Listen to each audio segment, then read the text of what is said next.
कुमार एक साहसी नौजवान था। लोगों से शर्त लगाना और व्यर्थ के साहस करना उसकी आदत थी। उसके पिता को उसकी चिंता सताती। पिता ने उसे कई बार समझाया, पर कुमार माना नहीं। परेशान पिता उसे ज्ञानी इंसान के पास ले गया। ज्ञानी मुस्कुराया। उसने पिता से कुमार को उसे सौंप जाने को कहा।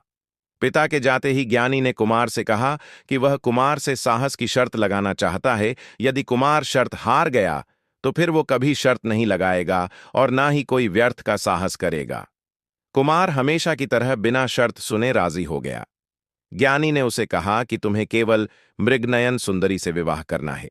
कुमार हंसता हुआ बोला, यह तो कोई साहस वाली बात नहीं, पर मैं कोई भी शर्त नहीं हारता।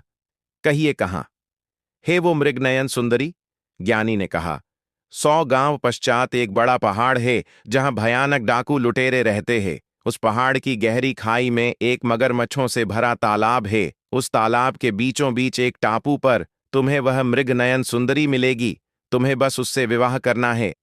कुमार ने बड़े जोश में कहा, मैं अपनी वीरता और साहस के दम पर अवश्य मृगनयन सुंदरी से विवाह करूंगा। कुमार घोड़े पर सवार होकर 100वें गांव पहुंचा। रात भर उसी गांव के मुखिया के घर रुका। प्रातः सुबह पहाड़ लांघते समय उसका सामना कुछ डाकुओं से हुआ। अपने साहस से उसने सबको परास्त किया। फिर पहाड़ की गहरी खाई पार कर उसे मगरमच्छों से भरा तालाब दिखा। उसने बड़ी कुशलता से मगरमच्छों को भी पार कर दिया। वो टापू पर पहुंचा। वहां उसे पत्थर पर बैठी एक बड़ी सुंदर कन्या दिखी। उसने पूछा, क्या तुम ही मृगनयन सुंदरी हो? उसने हां में सर हिलाया। चलो, फिर मैं तुम्हें ले जाने आया हूं, कुमार ने मृगनयन सुंदरी से कहा। मृगनयन सुंदरी ने हंसते हुए पूछा, क्या तुम्हें ज्ञानी ने भेजा है? कुमार स्तब्ध रह गया। यह बात इसे कैसे पता? मृगनयन सुंदरी बोली, अगर तुम मुझे मेरे असली रूप के साथ स्वीकार करोगे तो ही मैं तुमसे विवाह कर सकती हूं। यह कहते हुए मृगनयन सुंदरी एक भयानक प्रेत आत्मा में परिवर्तित हो गई। कुमार साहसी था, पर मूर्ख नहीं। उसने विवाह करना उचित नहीं समझा और वो मृगनयन सुंदरी को वहीं टापू पर छोड़ ज्ञानी के पास आ गया। कुमार ने अपनी हार स्वीकार की। वह बड़ा लज्जित था।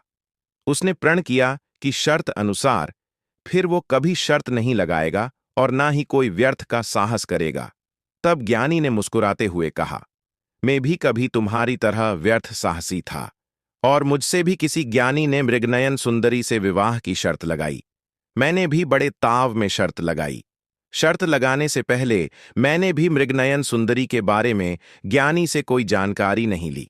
न मैंने उस 100वें गांव के मुखिया से मृगनयन सुंदरी के बारे में कुछ पूछा और न ही मैंने उन लुटेरों को पूछा। पूछता तो वो सभी मुझे मृगनयन सुंदरी की हकीकत बता देते। मेरा साहस व्यर्थ न जाता।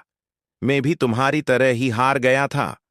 कुछ सालों बाद अब कुमार भी ज्ञानी है और किसी व्यर्थ साहसी वीर की राह देख रहा है जिसे वो मृगनयन सुंदरी से मिलने भेज सुधार सके।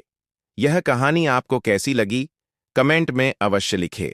ऐसी ही अन्य कहानियों के लिए सब्सक्राइब और फॉलो अवश्य करें।